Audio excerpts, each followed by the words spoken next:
আপনি কি মধ্যবিত্ত পরিবারের ছেলে? আপনি কি একবার চিন্তা করেছেন আপনার ভবিষ্যৎ কি?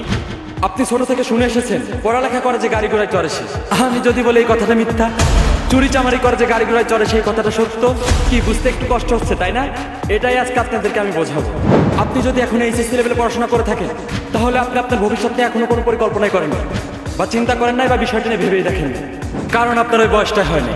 পড়ালেখা করতেছেন, বাপের হোটেলে খাইতেছেন, ভাবতেছেন পড়ালেখা করতেছি কিছু তো একটা হবেই, ভ্যান রিক্সা বা মাঠে কাজ তো করতে হবে। আর যারা গুড স্টুডেন্ট, পড়ালেখায় অনেক ভালো, তারা ভাবতেছেন ভালোভাবে পড়াশোনা করতে হবে, ভালো একটা জায়গায় যেতে হবে।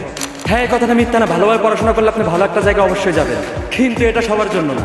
ভালো স্টুডেন্টের পাশাপাশি আপনার বাপের প্রচুর টাকা থাকতে হবে। আপনার মেধা আছে, যোগ্যতা আছে, কিন্তু আপনার বাপের টাকা নাই, তো আপনার কিছুই নাই, আপনি কিছুই করতে পারবেন না। না পারবেন ভালো একটি ইউনিভার্সিটিতে ভর্তি হতে, না পাবেন ভালো কোনো সুযোগ। কিন্তু আপনি যখন দেখবেন আপনার থেকে পড়ালেখায় যারা উইক, আপনার থেকে পড়ালেখায় পিছিয়ে আছে, এসএসসি লেভেলে ইন্টার লেভেলে আপনার থেকে পয়েন্ট কম, তারা ভালো একটি ইউনিভার্সিটিতে ভর্তি হয়ে গেছে। যাদের ওই ইউনিভার্সিটিতে পড়ার কোনো যোগ্যতাই নেই, কিন্তু তারা ওই ইউনিভার্সিটিতে ভর্তি হয়ে গেছে। এটার একটা কারণ তার বাপের টাকা আছে। তো এখানে টাকাকে প্রাধান্য দেওয়া হলো, মেধা বা যোগ্যতাকে নয়। যার ফলে এইসব অদক্ষ, মেধাহীন, যোগ্যতাহীন বাপের টাকাওয়ালা ছেলেদের দেশের বিভিন্ন বড় বড় গুরুত্বপূর্ণ সেক্টরে চাকরি হয়ে যাচ্ছে। এর ফলে নানা রকম সমস্যার সম্মুখীন হতে হচ্ছে আমাদের সাধারণ জনগণের। আপনি হসপিটালে হেঁটে হেঁটে যাবেন, কিন্তু আপনি মরা লাশ হয়ে বেরোবেন।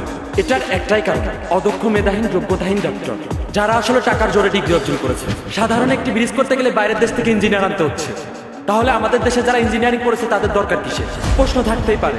আসলে এখানেই পয়েন্টটা হচ্ছে আমরা আমাদের সিস্টেমটাকে নষ্ট করে ফেলছি। মেধার থেকে টাকার প্রাধান্য দিচ্ছি বেশি। এর জন্য টাকা আলো বাপেদের বলদাপলা পান, দেশের বিভিন্ন গুরুত্বপূর্ণ অঙ্গনে চাকরি হয়ে যাচ্ছে। এর জন্য আমাদের দেশের আজকে এই অবস্থা। আপনারা একটা কথা মনে রাখবেন, ছাগল দিয়ে কখনো হাল চাষ করা যায় না।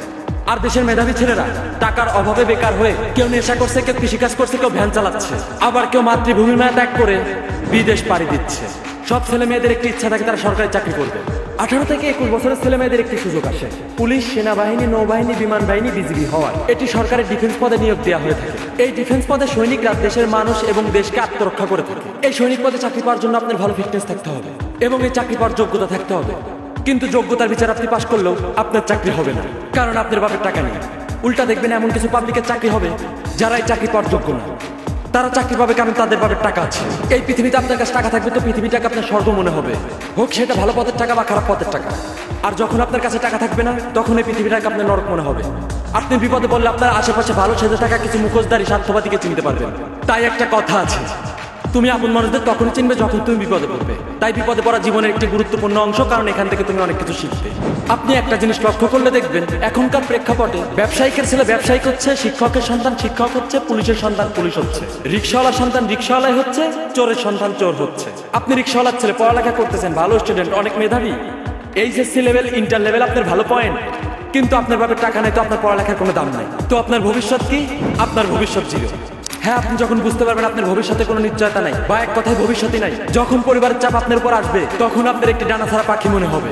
এরপর আপনি বিড়ি, সিগারেট, গাঁজা আর নানা রকম মাদকের সাথে জড়িয়ে যাবেন। ধীরে ধীরে আপনার জীবনটাকে ধ্বংস করে দিবেন।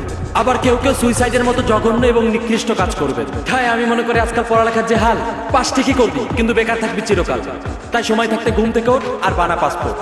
আর থাকতে চায় না এই দেশে, চলে যাব সবাই বিদেশে, কারণ এই দেশটাকে এখন চালাচ্ছে প্রবাসীরা, যারা সবাই মধ্যবিত্ত পরিবারের সন্তান।